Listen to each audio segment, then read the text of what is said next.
우리 사람들의 입는 옷 의상 가운데서 아마 현대 지난 수십 년 동안, 아니 수백 년 동안 계속해서 가장 인기가 있는 의상이 어떤 것이겠습니까?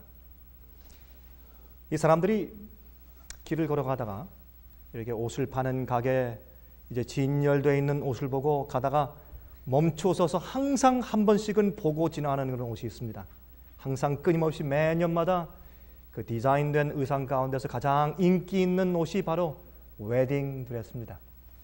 결혼 신부 옷입니다. 아마나 여인들 가운데서 지나가면서 결혼한 사람이든 결혼하지 않는 사람이든 특별히 우리 젊은 우리 여성들은 더 하겠지만은 지나가면서 한 번씩 흘낏 보지 않고 지나가는 사람들은 아마 없을 것입니다. 그 아름답고 깨끗하고 하얀 흰 옷 말입니다. 여러분, 요한계시록 3장에는 흰 옷에 대해서 기록되어 있습니다. 이 흰 옷은 참 우리에게 심각한 의미를 갖습니다. 우리 그 이유를 한번 우리 성경 말씀에서 좀 찾아보도록 하겠습니다. 요한계시록 3장 14절부터 22절까지 있는 말씀을 좀 펴서 보십시다. 요한계시록 3장 14절부터 22절까지 있는 말씀을 읽겠습니다. 우리가 잘 아는 일곱 번째 교회인 라오디게아 교회에게 보내는 그런 기별이 기록되어 있는 것을 우리가 읽게 됩니다. 라오디게아 교회의 사자에게 편지하기를 아멘이시요 충성되고 참된 증인이시요 하나님의 창조의 근본이시니가 가라사대 내가 내 행위를 아노니 내가 차지도 아니하고 더없지도 아니하도다. 내가 차든지 더없든지 하기를 원하노라. 내가 이같이 미지근하여 더없지도 아니하고 차지도 아니하니 내 입에서 너를 토하여 내치리라.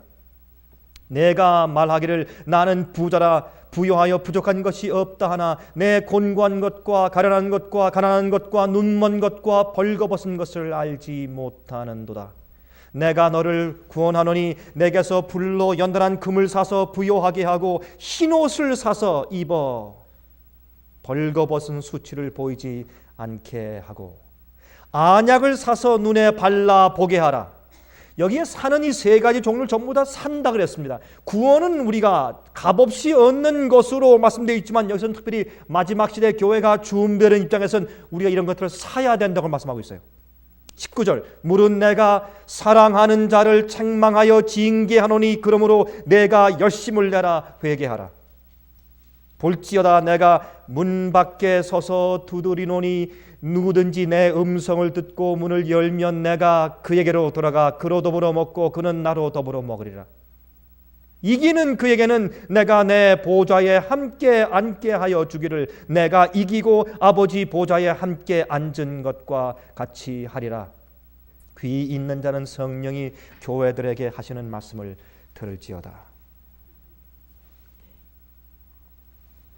여러분, 여기에 그 라오디게아 교회에 편지하시는 예수님께서 참된 증인이라고 말씀하십니다. 참된 증인, true witness. 그것을 우리가 이 straight testimony라고 말하죠. 곧바른 증언. 다시 말해서 다른 것이 가미된 것이 없고 워럴 다운된 거 없어. 물로 이렇게 씻어서 이렇게 적당하게 타협한 것이 없이 있는 그대로 얘기해주는 straight testimony. 곧바른 증언이라고 이제 말을 하죠.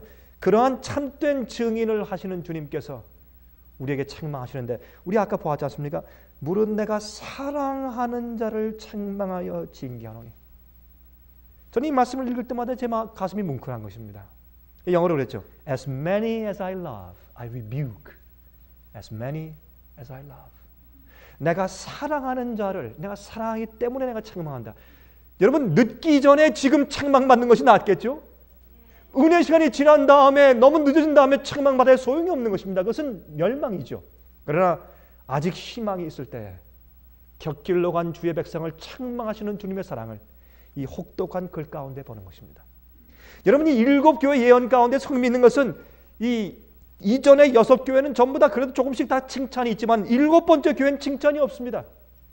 이 교회는 우리가 현재 살고 있는 이 마지막 시대 현대 교회인 것을 우리가 의심 없이 믿을 수가 있습니다. 에베소, 소모나, 버가모, 두아디로, 사대, 빌랄벨비아, 라오디게아. 7교회가 초대교회부터 예수께서 재림하실 때까지의 7교회 기간적인 교회 상태를 의미하는데, 여러분 그 상태에서 7번째 맨 마지막 교회 시대에 우리가 살고 있는 것은 틀림없는 사실입니다. 이 교회는 너무나 부에서 부족한 것이 없다고 말하지만 가장 이 세상 역사 지난 2000년 동안에 예수께서 부활하시고 승천에 올라가신 이후부터 2000년 동안에 가장 타락하고 악한 교회 상태에 있는 사실 형편이 바로 우리가 살고 있는 이 시대의 교회입니다. 그래도 부하고 잘하고 있다고 얘기하는 교회가 바로 이 교회입니다. 너무 잘 돼 있으면서도 너무 잘 돼 있다고 착각하는 교회가 현대교회입니다. 너무 잘못되어 있으면서도 너무 잘 되어 있다고 생각하는, 착각하고 있는 교회가 바로 이 교회입니다. 여러분, 참된 증인이란 말은 흥미있는 얘기입니다.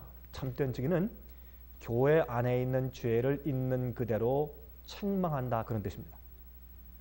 우리 한 가지 좀 이해하십시다. 여러분이 성경 말씀은요, 특별히 우리가 지금 읽고 있는 이 요한계시록은 교회를 위해서 쓰신 말씀입니다. 이건 아무나를 위해 쓰신 말씀이 아닙니다. 성경을 많은 사람들이 성경은 누구나 아무나를 위해서, 다 인류를 위해서 기록했다. 아닙니다. 성경은 교회를 위해서 기록되어 있어요. 성경은 영적 눈을 떠서 거듭난 자들만 보고 이해할 수 있습니다. 거듭나지 않은 자들은 성경을 아무리 봐도 그것이 마음 가운데 찔림도 안 되고 어떤 때는 우스꽝스러운 얘기밖에 안 되고 마음에 이해가 안 되고 감동이 안 되는 것입니다. 그러므로 이 세상에 있는 공부를 많이 한 사람들도 성경을 읽고 회개하지 않는 이유가 성경은 영적으로 거듭난 자들을 위해서 기록된 책이기 때문에 그렇습니다. 여러분 7교회 보시면 계속 각 교회마다 교회가 끝날 때마다 그 예언이 어떻게 말씀하십니까? 성령이 어디에게 하시는 음성을 들을지어다? 성령이 교회에게 하시는 음성을 들을지다 그랬어요. 그러므로 이 성경 말씀은 특별히 예언은 교회에게 주신 말씀이지, 거듭나고 영적으로 눈을 뜬 사람들에게 주신 말씀이지 아무에게나 주신 말씀이 아닙니다. 그러므로 오늘날 사람들이 성경 말씀을 이해하지 못하는 것입니다. 교회에 와서 앉아 있더라도 영적으로 거듭나지 못한 사람들은 성경 말씀을 이해할 수 없습니다.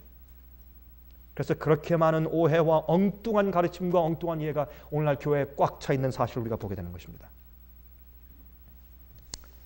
교회는 오픈센, 공개적으로 다 알려진 죄를 제거하지 않으면 그 교회 개혁도 없고 부흥이 있을 수 없습니다.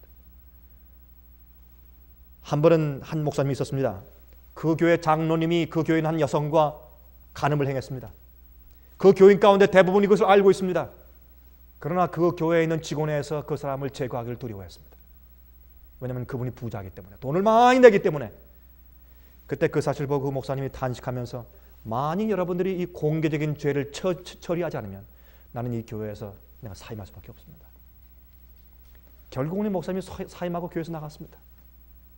전 그 목사님을 제가 압니다. 전 그분을 존경합니다.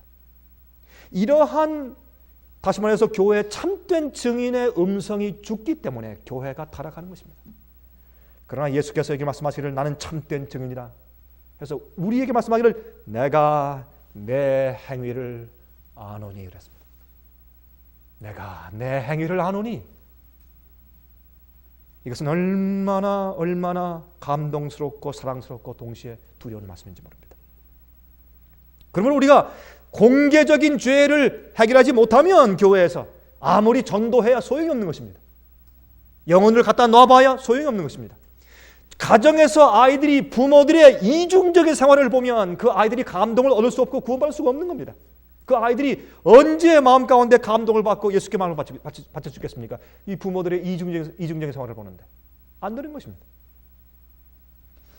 여러분이 라오디가 교회의 라오스라고 하는 그 단어는 백성들이라는 뜻입니다. 백성들, 사람들이라는 뜻입니다. 라오스. 그 다음에 데키아라고 하는 그 헬라 말은 심판이라는 뜻입니다. judgment. 그래서 이 라오데기아라는 그 말의 뜻은 하나님께서 당신의 백성들을 심판하신다는 뜻입니다. 그러므로 7번째 교회인 라오디게아 교회는 세상 역사의 마지막에 살고 있는 현대 교회에서 하나님께서 심판하시고 있는 교회인 것을 우리가 알 수 있어요. 그런데 여기 보니까 이 교회 형편이 알지 못하는 데 있습니다. 자기를 알지 못하는 데 있습니다. 근데 그 중에서 가장 중요한 것은 자기가 벗은 것을 몰라요. 벌거벗고 있는 것을 모른다고 성경은 지적합니다.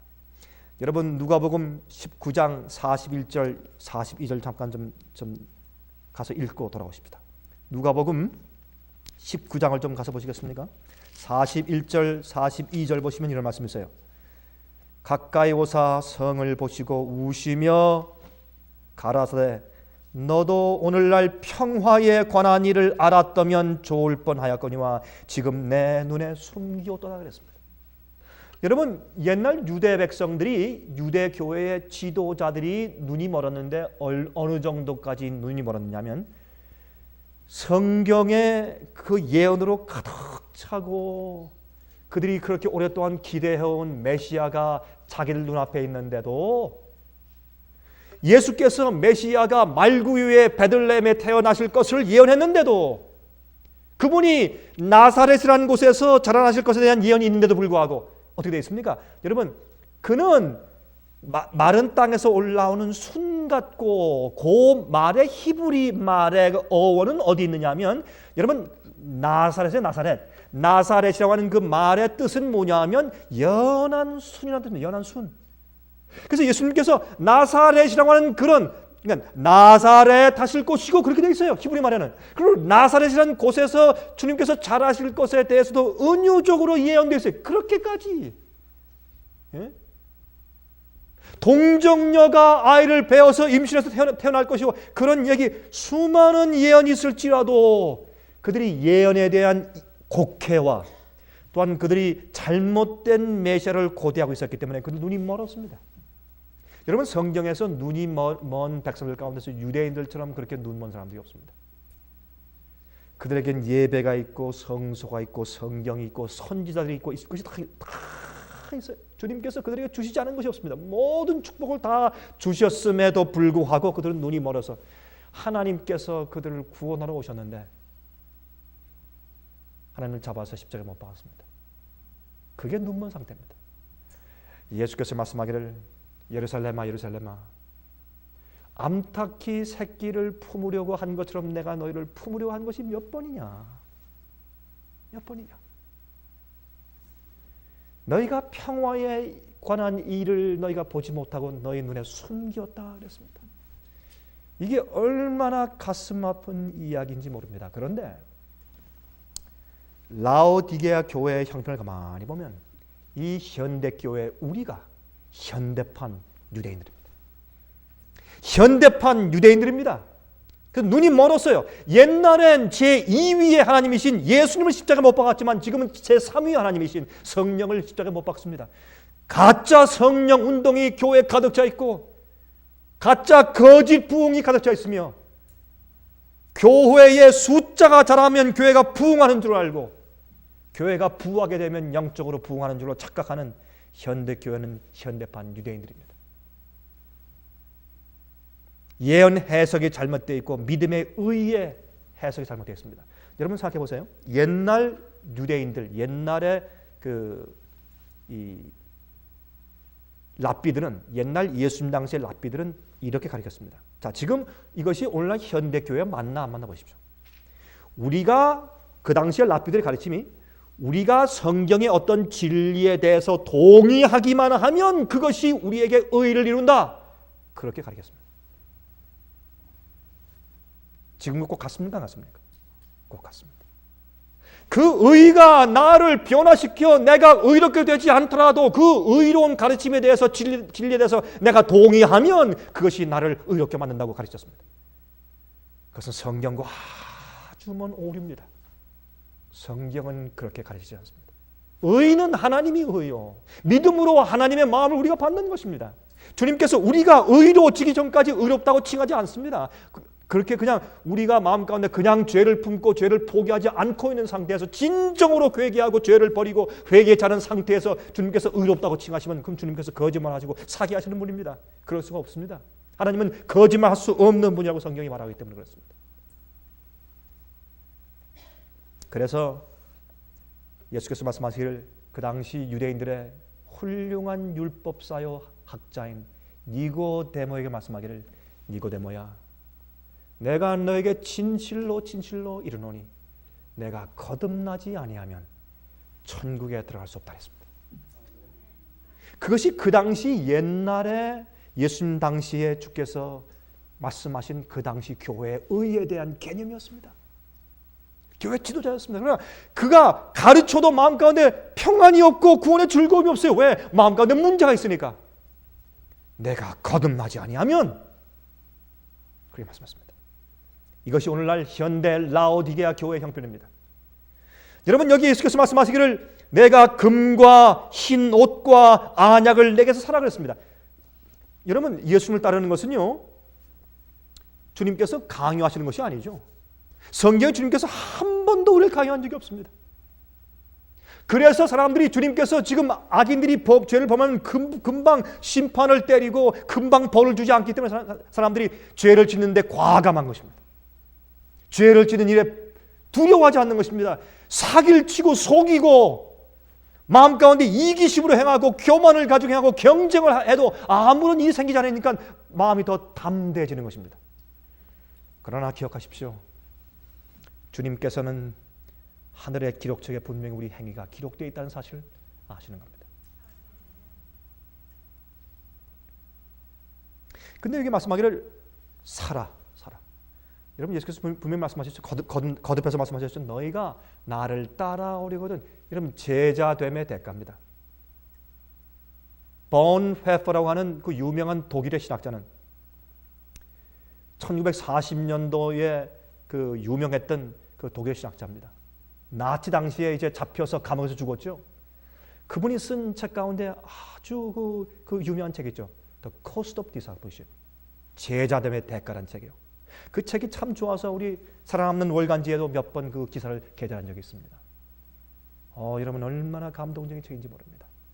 그 당시에 주님을 따르는데 아무런 대가 없이 편안히 따르는 교회를 질책한 놀라운 그 말씀이 거기에 있어요. 의를 이루는 데 대한 대가 없이 의를 이루는 데 대해서 책만 글이 그 속에 있어요.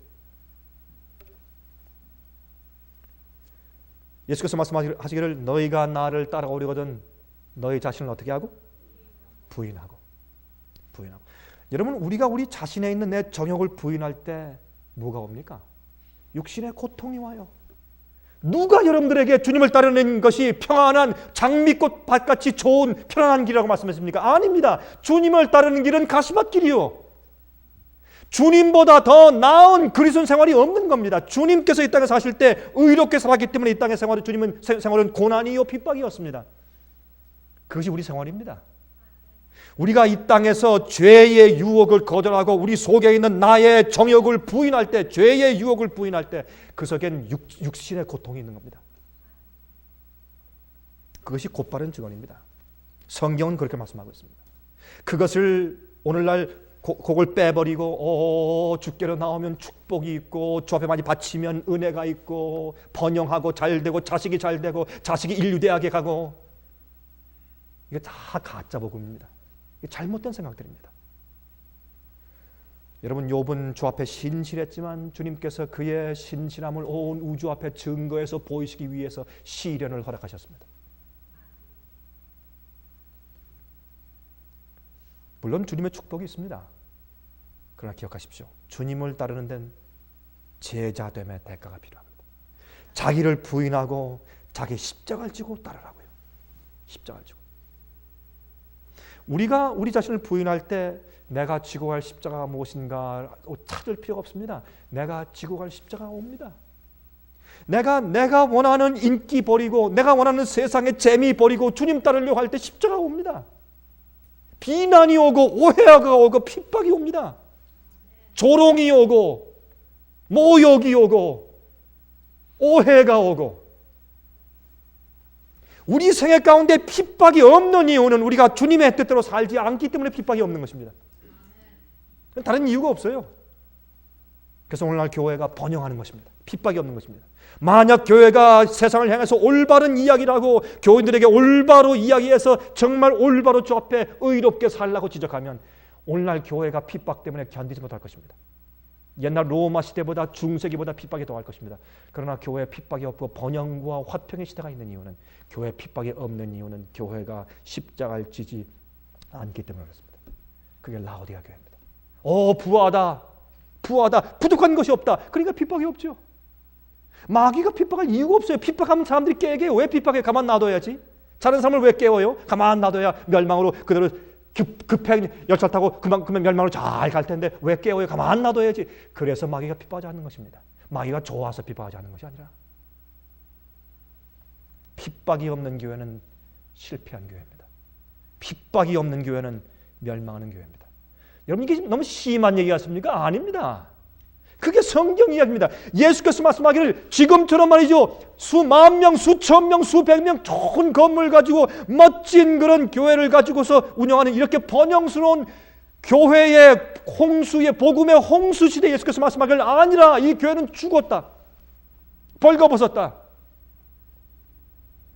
내가 너희 속에 없다고 말씀합니다. 예수님께서 어떻게 합니까? 문을 두드리세요. 교회 밖에서. 주님의 임재가 없는 교회. 여러분 들어보셨어요? 예수님의 임재가 없는 교회. 그러면서 여전히 예수님의 이름을 부르는 교회.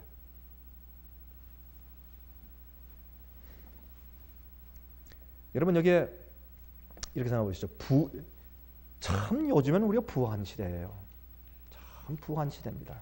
그렇죠? 옛날 왕궁들 안에서 사는 것보다 요즘에 가난하고 좀 안 좋은 아파트에 사는 게 훨씬 더 편리해요. 여러분 그렇게 동의하십니까? 옛날 왕궁에 여러분 가보세요. 옛날 왕궁에 전 가봤어요. 여러분 영국에 가서 저기 스코틀랜드에 있는 그 캐슬 가보세요. 말레이시아에 있는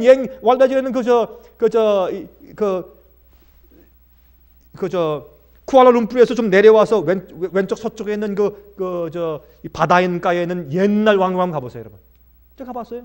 가서 보세요. 제가 보면서 그랬어요. 야, 내가 여기 사는 것보다는 아무리 좋더라도 난 현대판 아파트가 훨씬 더 낫겠다 그랬어요. 그런데 화장실 가보시고 여러분 욕조에 가보세요. 어떻게 거기서 살 수 있겠나? 어떤 때는 물이 잘 안 나오든지 물이 더러워지면 옛날에는 수도 시설이 잘 나쁘고 그러니까 말이죠. 또 물을 퍼올 때 장을 막아주면 물이 아주 시뻘거니까 말이죠. 그러니까 그때 그 유명한 얘기가 있어요. 그때는 왕들이 목욕을 어떻게 하는지 아십니까? 그걸 스피드바스래. 스피드바스. 침으로. 이 아이들이 잔뜩 한 10명이 와가지고 왕의 몸에 침을 탁 뱉으면 침으로 다 닦았어요. 이렇게. 그래서 스피드바스래. 침으로 목욕한다고. 여러분 웃지만 그 사실입니다. 여러분 옛날보다 오늘이 얼마나 편리해요. 전화, 컴퓨터, 목욕탕, 샤워, 참 깨끗한 화장실, 침실보다 더 깨끗하죠 요즘에. 멋진 길, 교통, 시설, 성경과 진리는 온 세상에 만연하고 온 세상에 가는 곳마다 여러분 가는 곳마다 여관 곳들에 문을 열어보면 말이죠. 기디온 협회에서 나온 성경이 없는 것이 없고 이렇게 풍부한 복음의 홍수시대, 편리함과 교통과 과학의 발달의 홍수시대, 이런 시대에서 오늘날 이 세상 사람들은 특별히 교인들이 부족한 것이 없다는 겁니다. 왜 그렇습니까? 외형적으로만 판단합니다. 마음속 깊이 있는 죄에 대해서 다루지 않는 겁니다. 이것이 오늘날 교회의 문제입니다. 여러분 오늘 우리 마음속에 있는 우리 자신들을 좀 보아야 합니다. 그래서 예수께서 말씀하기를 불로 연단한 좀 금을 좀 사라. 내게서 사라.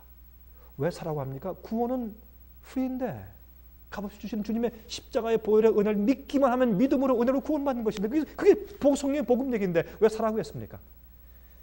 여러분 주님께서 값없이 우리를 구원하시기 전에 우리가 우리 자신을 주 앞에 드려야 합니다. 우리 자신을 주 앞에 드리고 그 번제단 위에 놓고 헌신해야 주님께서 그때 주님께서 우리에게 당신의 의의 옷을 입힐 수가 있습니다. 여러분 불로 연단한 금은 광선에서 캐낼 때 불순물로 가득 차 있죠. 아주 보기가 흉해요. 여러분 금을 갖다가 광선에서 캐낼 때 보세요. 모래와 흙이 섞여서 볼품이 없어요. 그것을 영광로 속에 집어넣고 태워야 합니다. 뜨겁게 달구면 거기서부터 불순물이 나오는 겁니다. 그게 노란 순금물로 나와요. 여러분 주님께서 우리를 정결케 하시기 위해서는 시험과 시련으로 흔들어야 합니다. 잡아 흔들어야 합니다. 흔들어서 그러나 정말 기꺼운 마음으로 주님을 따라갈 사람들은 흔들려도 계속 꾸역꾸역 주님을 따라올 것이고, 따라오면서 그 시련과 어려움과 핍박과 또 저 앞에 헌신하고 포기하는 육신의 아픔과 고통 때문에 자기 속에 있는 이기심과 교만과 세상 자랑과 쾌락들이 하나씩 빠져나가서 나중에 순금 깨끗한 섞이지 않는 예수의 품성을 가지고 믿음이죠. 그게 믿음이에요. 믿음은 진리를 동의하고 내가 인정한다라고 하는 우리 머리에서 동의하는 개념이 믿음이 아닙니다. 예수께서 날 위해 십자가에 돌아가셨다. 나 믿습니다. 주여 할렐루야. 그게 믿음이 아닙니다. 그것은 하나의 동의죠. 믿음은 불로 연단한 금이라고 성경은 말합니다. 여러분 베드로전서 1장을 좀 보시겠어요? 베드로전서 1장 5절 7절까지 잠깐 읽읍시다.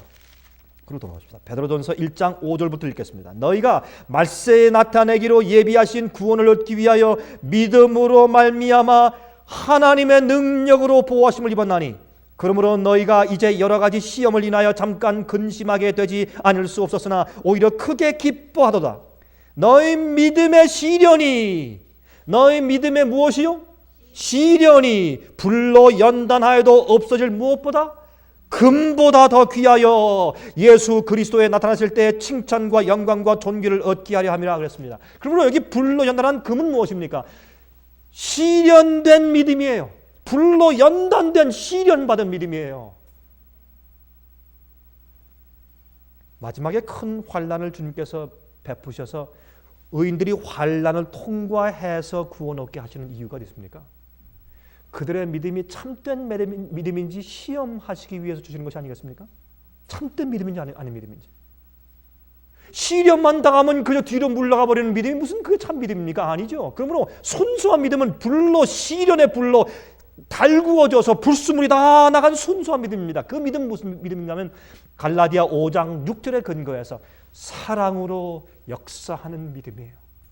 주님을 따르는데 다른 이유가 없어요. 하늘에 그저 겨우 들어가기 위한 이기심으로 갖는 믿음도 아니고, 지옥불의 심판에 대해서 무서워서 갖는 믿음도 아니에요. 그 믿음은 주님을 따르는 것이 옳기 때문에 따르는 믿음이에요. 주님이 좋고 주님을 너무 사랑하기 때문에, 날 구원하신 구세주가 너무 좋고 사랑하기 때문에 사랑함으로 주님을 끝까지 따르는 것입니다. 그게 믿음이에요. 사랑으로, 사랑의 동기로 역사하는 믿음, 그러한 불로 연단한 금의 믿음을 가져야 된다 그 말이에요. 주님께서 축복하지 않으면 금방 마음이 변해버리고 금방 불평하고 그것이 옛날 유대인들 사회 아닙니까? 그 다음에 또 안약을 얘기해서, 여러분 옛날 라오디게아 지방에는요 의과대학이 있었습니다. 의과대학. 그 의과대학에서 그 당시 세계적으로 유명한 안약을 만들어냈어요. 안약을. 그 안약은 참 신비한 안약이었습니다. 어떤 산에 있는 돌가루를 섞어서 만든 안약이었는데 굉장히 아주 효과가 있었다래요. 거기에 있는 그 안약을 주님께서 상징적으로 말씀하기를 너에게 안약이 필요한데 그 안약을 내게 사라 그랬습니다. 그 안약은 성령의 역사입니다. 분별력이에요. 내 주위에 있는 악과 선이, 내가 다가오는 이 일과 이 말과 이런 계획과 이런 것들이 악인지 선인지 분별할 수 있는 그런 능력입니다. 내 속에 나를 찾아서 볼 수 있는 영적인 안목을 말하는 것이에요. 그게 안약이에요. 이거 안약이 성령 역사가 없으니까 엉망이죠. 성령의 분별력입니다. 여러분 소경이 소경을 따르면 다 멸망하죠. 예수께서 말씀하신 거죠. 오늘날 교회는 어떻습니까? 사람들이 우린 성경을 공부할 수 없으니까 목사님 다 공부해서 어린이 다 가르쳐 주실까 봐요. 그러니까 주님 목사의 말씀만 따라가면 되죠. 소경들이 소경한테 운명을 맡기니까 다 같이 빠지는 것입니다. 여러분 이것은 옛날 중세기 시대 교회입니다. 옛날 중세기 교인들은 성경을 읽지 못하게 교회에서 금지했습니다. 성경을 읽으면 성경을 불태우고 크게 책망을 하고 막 감옥에 가두겠습니다. 왜 그렇습니까? 그 이유는 좋습니다. 평신도들이 성경을 잘못 이해하면 오류를 만든다. 그러니까 성경을 잘 공부하는 신부들만 성경을 연구하게 해라. 그것이 옛날 중세기에 있는 종교 핍박 가운데 하나 아니었습니까? 오늘날도 마찬가지입니다. 오늘날도. 근데 한 가지 보십시오. 이제 우리가 중점적으로 이제 오늘 공부하려고 하는 것은 흰옷이죠. 흰옷. 근데 재밌어요. 흰옷. 여러분 성경에서 벌거벗었다 하는 것이 무슨 뜻인지 여러분 아시면 좀 의미 있을 것입니다. 아담과 해와가 벌거벗은 것을 알게 됐죠. 왜 벌거벗은 것을 알게 됐습니까? 예, 선악과를 따먹었으니까. 다시 말해서 주의 계명을 어기고 범죄했으니까. 그렇죠? 벌거벗었다 하는 것은 무엇입니까? 자기 속에서 죄의 문제를 해결하지 않았다 그 뜻입니다. 그게 벌거벗은 겁니다. 그런데 보세요. 벌거벗었을 때 그들이 무엇을 입었다고요? 뭘 입었다고요? 무화과 나무 잎사귀로 무엇을? 무슨 치마? 예? 앞치마를 해서 배웠다고 하죠. 앞치마. 그걸 영어로 뭐라고 번역했습니까? apron. 우리가 그 식당에서 이제 우리 그 부엌에서 이제 요리할 때 입는 앞치마 말이죠. 앞치마. apron을 앞치마를 해서 배웠다 그랬어요. 근데 그 앞치마를 해 입었다는 그 앞치마 apron이 히브리 말로 원래 원어가 무슨 말인지 아십니까? 단어가? 카고라. 이 발음이 좀 정말 카고라. 카고라의 뜻이 무슨 뜻인지 아십니까? 흥미있어요. 앞치마를 해 입었다는 그 카고라의 뜻은 여러분 비키니 아시죠? 비키니. 수영복 비키니. 비키니 윗도리 말고 아랫도리 비키니. 그런 뜻이에요. 여러분 생각하실 때 아유 목사님 그 당시 비키니가 어디 있었습니까? 그때 비키니라는 그런 단어가 어디 있었습니까? 그 모양이 그렇다고 말입니다. 그런 모양의 뜻이에요. 다시 말해서 이 카고라라고 하는 그런 히브리 말의 원어는 무슨 뜻이냐면 앞부분만 살짝 가린 벨트 같은 허리띠 같은 그런 옷이에요.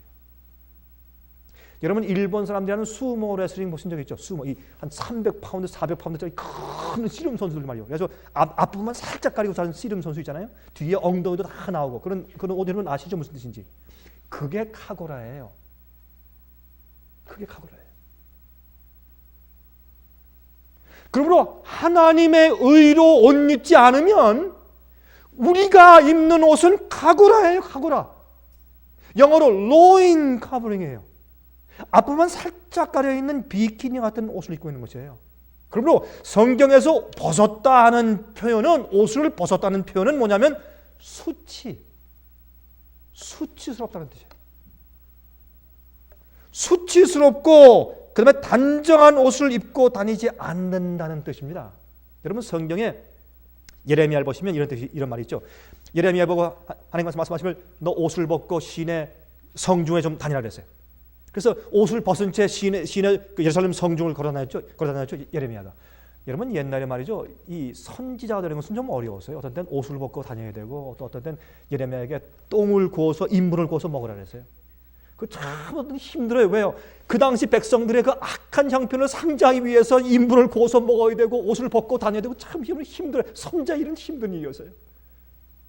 근데 예레미야가 옷을 벗고 다닌 것은 완전히 벗고 다닌 것이 아니었어요. 앞만 살짝 가린 카고라를 입고 다녔다 그런 뜻이에요. 아주 수치스러운 것을 말하는 것이에요. 여러분 주님께서 우리가 가지고 있는 의의 옷을 볼 때 그렇게 보시는 겁니다. 그렇게 보이는 겁니다. 우리가 겉으로 친절한 것 같고 우리가 겸손한 것 같고 우리가 찬송을 잘하는 것 같지만 우리 속에 있는 우리의 동기와 우리의 품성이 악한 겁니다.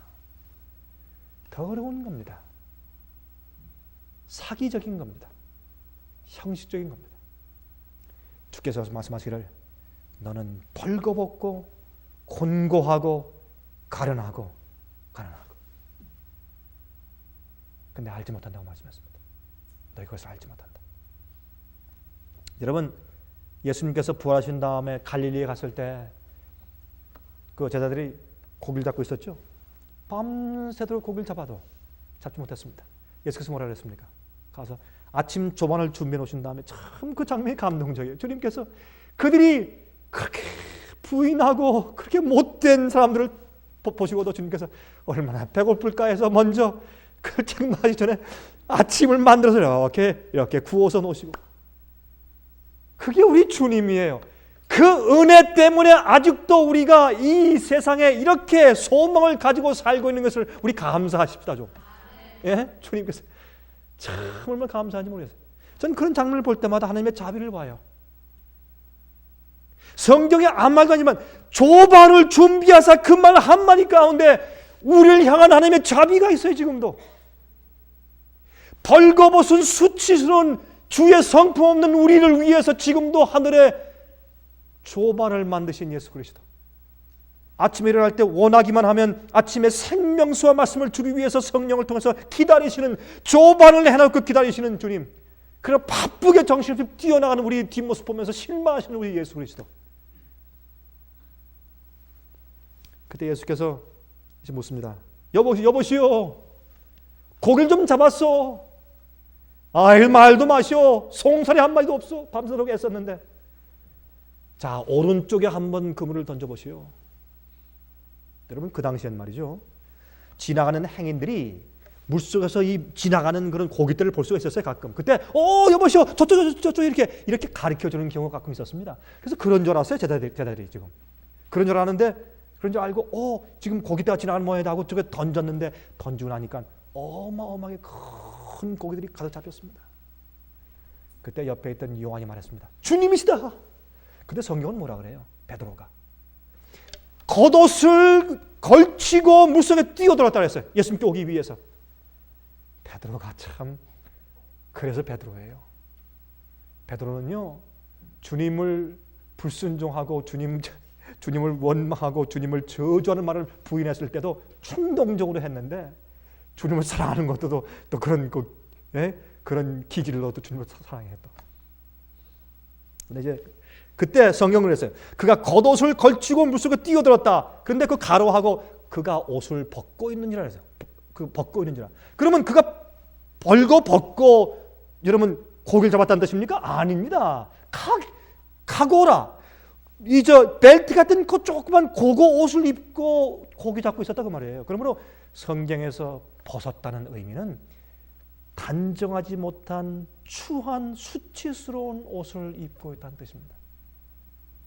예수께서 오늘날 라오디게아에 있는 여러분과 저에게 우리가 입고 있는 의의 옷이 그렇다고 주님께서 말씀하시는 겁니다. 이게 참된 증인입니다. 수치스러운 겁니다. 여러분, 그러면 성경은 우리가 입어야 할 참된 옷을 무슨 옷이라고 하는가? 많은 사람들이 생각해요. 여기 문제가 있습니다.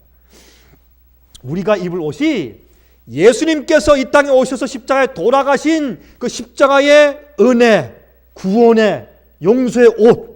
또 한 가지, 예수님께서 이 땅에 사실 때 33년 반 동안에 주 아버지의 계명을 다 지키시고 범죄치 않으시고 온전한 완전한 의의 옷. 다시 말해서 우리가 한 것이 아니라 예수께서 이미 해놓으신 그 옷을 믿음으로 그저 우리가 걸친다 라고 하는 이해와, 두 번째, 주님께서 다 해놓으셔서 우리가 용서받고 회개할 때, 회개하고 용서받을 때 그것이, 그 의가 우리의 것이 되는 것은 사실이나, 그렇게 하실 때 주님께서 당신의 능력으로 우리 마음을 의롭게 하사 결국에 와서 우리를 성장케 하시되, 나중에 우리가 입고 있는 예수 그리스도의 그 의의 옷의 성품이 우리 마음의 성품이 될 때까지 역사하셔서 그 성품이 결국엔 우리의 의의 옷이 된다고 이해하는 가르침입니다. 이 두 가지 가운데 교회에 큰 갈등이 있는 것입니다. 성경은 말하기를 이렇게 말씀합니다. 요한계시록 19장 보십시다. 요한계시록 19장 7절과 8절을 읽습니다. 요한계시록 19장 7절과 8절. 우리가 즐거워하고 크게 기뻐하여 그에게 영광을 돌리세. 어린 양의 혼인 기약이 이르렀고 그 아내가 예비하였으니, 이제 혼인 예복이 나옵니다. 웨딩 드레스. 어린 양 예수 그리스도의 이제 아내가, 교회가 준비되었는데 아름다운 웨딩 드레스를, 흰옷을 입었습니다. 그것이 무엇입니까? 8절. 그에게 허락하사 빛나고 깨끗한 세마포 흰옷을 입게 하셨은즉, 이 세마포는 성도들의 무엇이라고요? 옳은 행실이로다 하더라. 여기는 실수가 없어요. 성경 말씀은 여기는 실수가 없어요.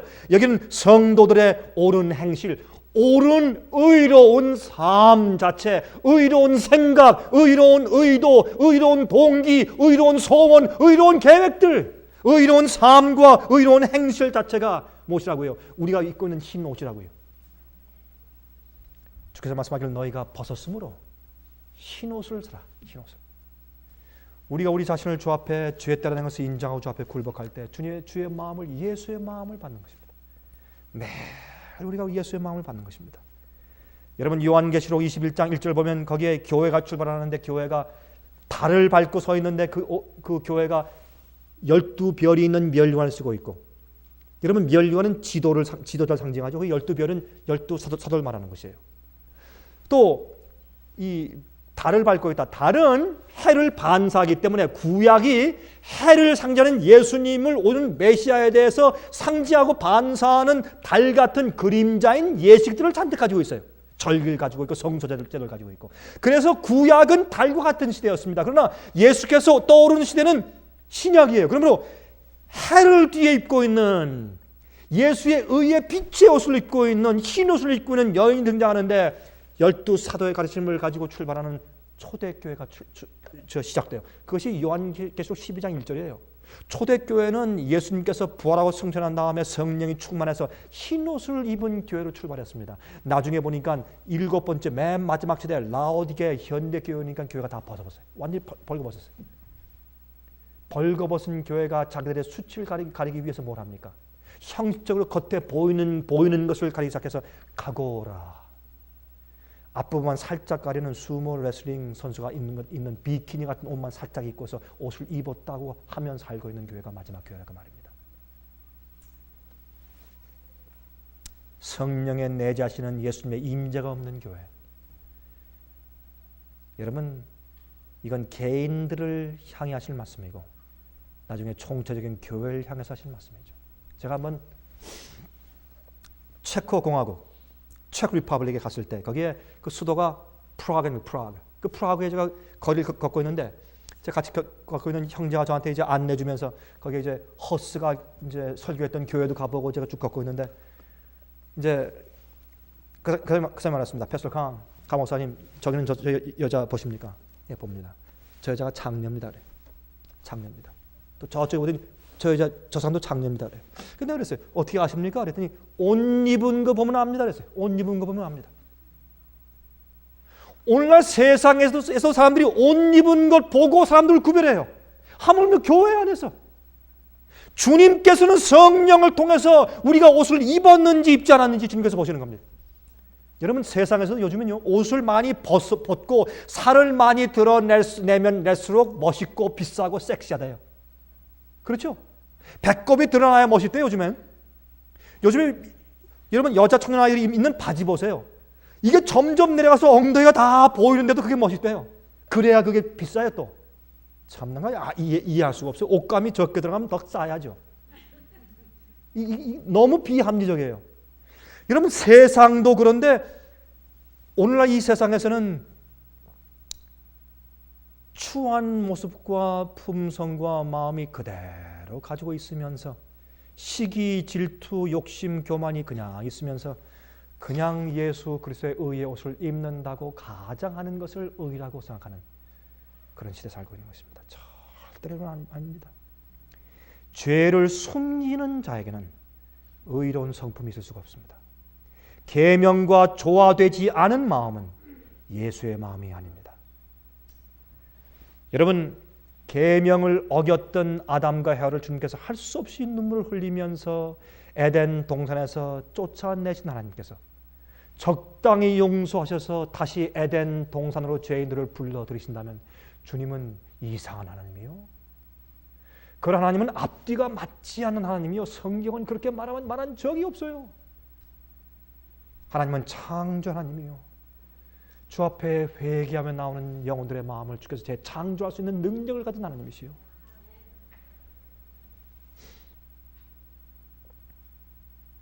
예수님께서 이제 밖에서 이제 노크를 하시는데 계속 노크를 해도 거절합니다.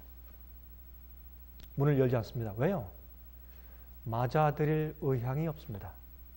여러분 우리 솔직히 좀 생각해 보십시다. 우리 솔직하게, 예? 많은 경우에 우리가 예수님께서 우리 마음 가운데 전적으로 들어오시길 원치 않습니다. 솔직히 많은 경우에 그렇습니까? 왜 원치 않습니까? 우리가 그 대가를 알아요. 주님을 따를 때 내가 무엇을 포기하고 무엇을 해야 할지 우리가 알아요. 알기 때문에 주님을 전적으로 들어오시라고 하고 싶지 않아요. 주님, 그저 한 발만 살짝 걸쳐 주십시오. 내가 기회만 있으면 내가 활짝 열겠습니다. 좀 조금만 참아주십시오. 지금은 아닙니다. 아직은 안 되겠습니다. 그렇게 하는 것입니다. 그래서 계속 놓고 해도 못 들은 척하는 것입니다. 우리가 잘 아는 얘기 가운데 이런 얘기가 있죠. 한 번은 그 선생님이 성경 시간에 아이들한테 물었답니다. 여기 있는 이 요한계시록 3장에는 라오디게아 교회에 대해서 얘기하면서 예수님이 그렇게 큰 문을 두드리고 있는데도 그 사람이 문을 열어주지 않았다. 이거죠? 어떻게 된 거지? 물으니까 여러 가지 대답이 나왔는데 한 가지 흥미있는 대답이 있었어요. 한 어린아이가 손 들더니 이렇게 말했습니다. 선생님, 그 사람들은 지하실에서 사는 모양이에요. 그렇게 대답을 했습니다. 그 참 맞는 얘기예요. 예? 그 사람들은 지하실에 사니까 노크 소리가 안 들리죠. 그 사람이 마음속 깊이 깔아져 있는 찌꺼기 같은 죄의 정욕대로 사니까 예수의 음성이 안 들리죠. 노크 소리가 안 들리는 겁니다. 그래서 회개하라고 성경을 말합니다. 회개하라고. 그래서 우리 마음을 살펴야 합니다. 우리 마음 속에 왜 내 부인이 그렇게 어려워하는지, 내 남편이 왜 그렇게 어려워하는지, 내 자식이 왜 이렇게 어려워하는지, 내 주위에 있는 내 교인들이 나로 인해 왜 이렇게 어려워하는지 내가 좀 보고 알아야 합니다. 내가 주위에 어떤 감화를 끼치고 사는지 볼 수 있어야 합니다. 제가 지난주에는 제가 미국 교회 가서 제가 주말 부흥회를 제가 인도했지 않습니까? 근데 그 교회 가보니까 거기에는 반수 이상이 필리핀에서 이민 온 필리핀계 2세들 그런 사람들이 많이 있는 교회예요. 그 다음에 또 나머지는 백인들과 흑인들이 또 많이 섞여 있어요. 근데 물론 그러니까 뭐 필리핀 사람들은 물론 다 영어하는 사람들이니까 백인들과 다 같이 이제 영어하는 영어권의 예배들도 문제가 없지 않습니까, 그 사람들은? 근데 제가 이제 설교 1시간 마치고 나서 거기 이제 순서제 보니까 메일 콜텟 남성 사중창이 특천한대요. 그래서 좀 여러분 저도 남성 사중창을 아주 좋아하는 사람이니까 제가 학창 시절에 또 많이 했고 그래서 야, 참 은혜스러운 또 음악을 듣겠다. 참 아주 기대를 가지고 이제 있었는데 좀 늦게 왔어요. 그래서 제가 설교 시작할 때 안 왔기 때문에 못 하고 다 끝난 다음에 이제 특창하게 되겠습니다. 그래서 제가 보니까 설교 시작하고 한 10분 지나니까 사중창당이 옷을 입고 들어오는데 정말 똑같은 옷을 입고 들어오는데 보니까 사중창당 같아요. 앉길래 제가 설교 다 마친 다음에 제가 이제 끝나기 전에 제가 마지막 호소하기 전에 제가 기도하기 전에 우리 특창을 좀 듣고 하십시다. 저도 기대하고 여기 있는 사람들 다 기대하는 마음을 가지고 우리 특창을 듣기 시작했습니다. 제가 제 설교를 이제 중단하고 끝에 제 뒤에서 앉았습니다. 4명이 올라왔습니다. 깨끗하게 옷을 입었습니다. 기름을 바르고 멋진 그런 이제 그 머리 스타일을 하고 참 꽤 얼굴이 준수하게 잘생긴 사람들이 4명의 남자가 올라와서 이제 여기 아주 하얀 그런 수건을 여기 달고 그 노래를 하기 시작합니다. 화음이 기가 막혀요. 아주 잘해요. 정말 노래를 잘하는 걸 들었습니다. 근데 참 이상한 것은 제가 이 사람들이 노래 3곡을 영업해요. 3곡을. 3곡을 하는데 정말 잘해요. 하이 테너가 정말 여성 같은 노래가 얼마나 잘 올라가고 얼마나 노래 잘하는지 화음이 참 좋고 그런데 참 이상한 것은 3곡의 특창의 노래가 끝난 다음에 제가 다시 올라와서서 그때 호소를 하려고 하는데 제 마음속에 감동이 없어요. 제 마음속에 감화가 없어요. 제가 수십 번 동안 설교한 감화가 그 교회에서 나가버렸어요. 특창을 들었는데 하나님을 찬송하는 노래를 들었는데 성령의 감동을 주기 위해서 마음을 준비시키는 특창을 들었는데 감화가 없어요. 음악적인 기술은 높고 훌륭한 음악이었는데 감화가 없어요. 제가 그냥 몇 마디 한 다음에 그냥 기도하고 끝마쳐버렸어요. 감화가 사라졌어요. 여러분들이요, 오늘날 교회는 그렇습니다. 오늘날 많은 그리스도인들이 우리 모습이 그렇습니다.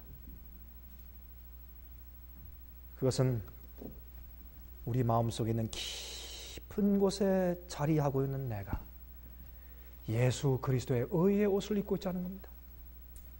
예수의 의의 옷을 입기 전에 내가 나를 포기해야 합니다. 나의 카고라를 포기해 벗어 던져야 합니다. 무화과 나무 옷으로 만든 그 나무 잎으로 만든 그런 앞치마를 벗어 던져야 합니다. 그 수치를 내어 던져야 합니다. 우리가 원래 가지고 있던 의의 옷은 빛의 옷입니다. 예수 그리스도의 의의 옷입니다. 성령께서 내재하기 때문에 우리가 가질 수 있는 아름다운 깨끗한 품성의 옷입니다. 그 품성을 사라고 말씀하십니다. 여러분 마태복음 22장 보면 혼인잔치의 비유가 나오죠.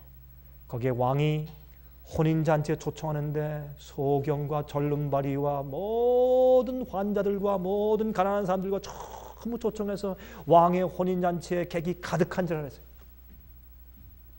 근데 그 왕이 돌아다니면서 혼인잔치 하기 전에 무엇을 검사합니까? 그들이 예복을 입고 왔는지 안 왔는지를 검사합니다. 왜 그렇게 합니까? 그것은 그 당시에는 왕이 자기 아들의 혼인잔치 사람들을 초청할 때 초청장과 함께 입고 올 예복까지 동봉해서 주기 때문에 그렇습니다. 그때 혼인 예복을 입지 않은 사람에게 주께서 말씀하십니다. 형제요, 친구요, 참 주님께서 자상하시고 다정하세요. 친구요, 왜 예복을 입지 않았는가? 그렇게 물으십니다. 그 성경의 예화는 말하기를 마지막에 예수께서 우리를 어린 양의 혼인잔치에 참여케 하실 때 그 신부의 자격인 의의 세마포 예복을 입고 있는지를 마지막 심판하는 시기가 라오디게아 교회 시기라고 말씀하시는 겁니다. 그 예언 가운데 그렇게 말씀하고 있는 겁니다. 다른 이유가 없습니다. 그리고 그 예복을 입어야 그곳에 들어갈 수가 있습니다. 예복을 입지 않은 사람들은 내쳐서 밖에 어두운데 내침을 당해서 거기서 이를 갈며 운다고 설명했습니다. 예수께서 말씀하기를 너희가 주여 주여 하면서 왜 내 말은 순종치 않느냐 말씀했고, 마태복음 7절에 말씀하기를 너희가 주여 주여 해도 내 아버지의 뜻대로 하는 자라야 천국에 들어간다고 분명히 말씀했습니다. 얼마나 많은 사람들이 잘못된 복음을 가지고 살고 있다가 나중에 큰 낭패를 당할지 모릅니다. 오늘 이 말씀을 여러분들이 지금까지 들어온 말씀과 좀 색다르다 할지라도 오늘 이 말씀을 듣고 있는 이 테이프를 듣거나 보면서 이 말씀을 듣고 있는 사람들도 오늘 들은 이 말씀을 마음 가운데 깊이 새기면서 한번 기도해 보시기 바랍니다. 제 말이 성경적인지 아니면 여러분들이 지금까지 듣고 있던 그 말이 성경적인지 한번 양심적으로 한번 판단해 보시기 바랍니다. 주님이 속히 오십니다. 마음속에 정말 우리 마음을 살펴서 예수께서 주시는 올바른 의의 옷을 입게 되시기를 간절히 바랍니다. 하늘에 계신 우리 아버지, 오늘 들은 말씀에 의거하여 주님의 참된 책망의 말씀에 의거하여 우리 속에 있는 추하고 모난 죄악들을 주 앞에 가지고 나아갈 마음이 있습니다. 우리 속에 인간적인 의의 옷을 입고 있는 것을 벗어 던지고 우리의 벗음과 수치를 인정하며 주 앞에 나가오니 저희를 불쌍히 여기시고 예수 그리스도의 마음을 허락해 주시길 기도합니다. 남을 나보다 낫게 여기는 마음, 겸비하고 희생하는 마음, 세상을 포기하고 의롭게 살기 위해서 자기를 쳐서 복종시키는 그런 마음, 예수의 의의 품성을 저에게 내리어 주시옵소서. 그리하여 주님께 의로운 흰옷을 사서 입어 어린 양의 혼인잔치에 참여하는 자격 얻게 도와주시옵소서. 주여 저희를 구원하시되 주의 피의 보혈로 구원하시고 우리 양심을 씻으시고 성령으로 옷 입히시옵소서. 예수 그리스도의 거룩하신 이름으로 의지해서 간절하게 기도합니다.